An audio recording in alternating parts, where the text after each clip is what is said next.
Okay, just wanted to take a minute to ask a question to all my hot rod buddies, all people that are rebuilding these cars, people that know what they're doing. Because obviously I'm just an old hillbilly. I don't really know a whole lot about. I know how to do things, but I just don't know how to do them. If it makes any sense. I'm restoring this old hearse, and I'm not saying restoring it. I'm just making it mine, making it a kind of a hot rod restoration, I guess. I really don't want to go full out race car with it, but I don't want to go complete tearing all apart. So I got some things, I got some questions for you guys. Those of you who have built cars, those of you who are car enthusiasts that may know the answers to my questions, please comment below and let me know what you think. Especially my people who have restored hearses. At this point, I'd like to give a shout out to a guy. The only one that I've known of that's done an old hearse is the Old Iron Workshop on YouTube. Make sure you give him a like and a follow. His 1950 is phenomenal. I've learned so much by watching his videos. Yeah, it kind of motivates me, but yet it kind of makes me look at, because mine's a little different. So I'm gonna show you some differences. I've got, you see the frame right there, the black. This is the frame right here. This is the frame, right? Sorry about the lighting.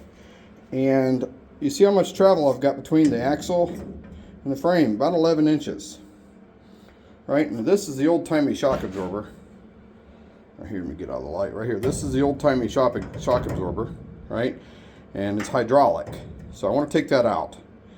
And I want to do airbags on it, but as you can tell, it's got leaf springs, right? Well, the frame, like as you can tell, is in perfect condition because it's been restored. Right? I mean, it's in perfect condition. It's been restored. So I don't want to change the frame, and I didn't want to have to C-notch it, but it doesn't look like I'm going to have to C-notch it. Right? To get, 11 inches of travel, that's way more than I want.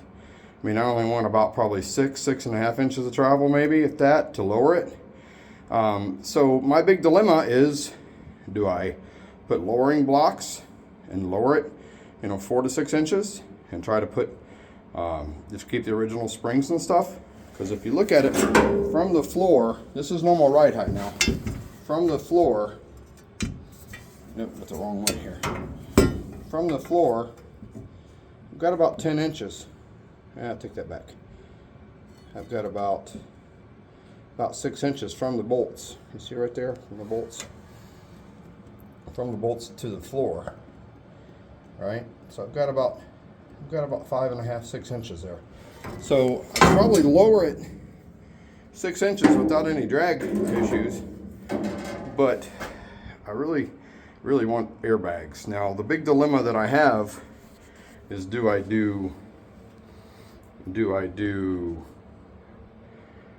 airbags, or do I do a 2-link suspension system? A 2-link is kind of like what Old Iron did on theirs. That seemed like a lot of work. I know 4-link is going to be just as much work. Those of you guys have done aftermarket, because I really want to go with disc brakes in the back and go with a later style rear end. And with disc brakes, like I said, I want to do disc brakes all the way around. So those of you who have done this before, or you have some expertise in building these old cars, give me a comment. Let me know what you think. Also, let me know what is a good DIY brand for a 4-link. Let me give you some shots of the frame here real quick, up underneath. All right, this frame it goes into a V right there, and you see the dry shaft comes through. All right, but the frame's in good shape. All right, so I'm really looking at doing a 4-link, most likely a 4-link. And what type of rear end would you think? I'm thinking something of like a 2500. I'm thinking that mainly because I've got a 2500. I've got an 07 2500 that I'm thinking about stealing the motion and everything out of it and putting in this. Of course, it would be 8-lug, which I don't really want that. I really like to retain the Cadillac, the Cadillac look and Cadillac wheels and stuff.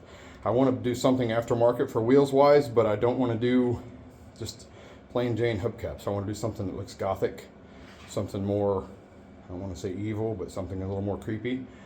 This car is basically going to be built to drive around during Halloween and drive around to car shows in the summertime. That's really all it's for, and I'm not going to drive it more than probably 75 miles maybe. So I'll trailer it to places, but I don't want to drive it that much. So I know Lee, he built his to drive a lot, and he done a phenomenal job on everything.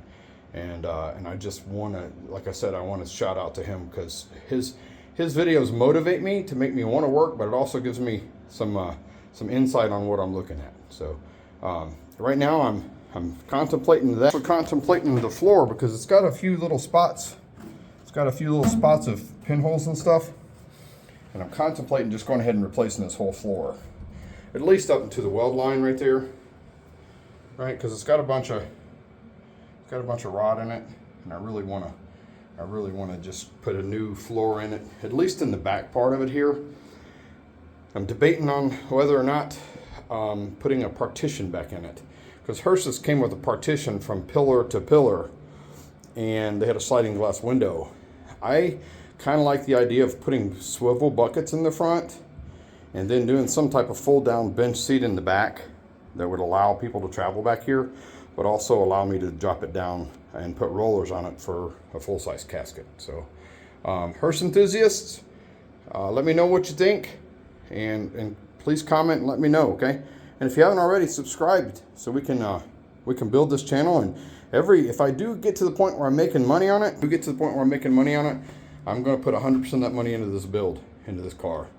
I think it deserves that. I think it deserves as much or more than I can put in it myself. Time, effort. If you live local and you want to help me, oh, by all means. And I live in Ohio.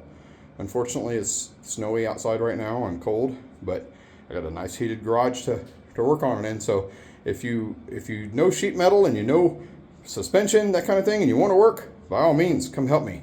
And we'll this project can be a group project as far as I'm concerned. I just want to get this beautiful girl back on the road and get her looking good and turning heads. That's what it's about, right? You guys have a good one.